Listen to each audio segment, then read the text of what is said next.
dus, săracu. S-o stricat socotitoarea? Da. No, ghinion. Da, săracu, Dumnezeu să-l ierte și să-l odihnească. Ce? O murit cineva? Calculatorul lui copilul. N-o băga mneaș. Ce, ești trist că n-o muri nimeni? Un pic, că de obicei când moare cineva este de băut. Dar încă mai putem. Ce vrei să bei, mă? Păi noi facem pomană, parastas, la calculator. Ai cam îmbulinat-o, domnul coleg. Eu? Dar ce-am făcut să trăiți?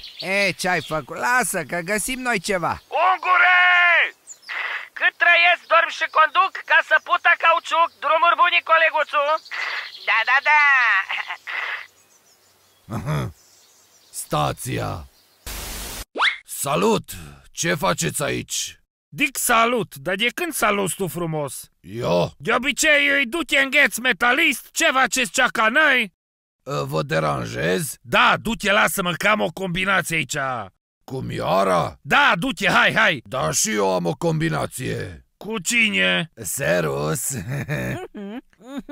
Na, ce faci, mă, Ghibol? Te bași peste combinația mea? Te sparg! Bă, e fair game aici. Are dreptul să aleagă ce vrea. Bine, mă, fie, tu oricum ești gras și nașpa.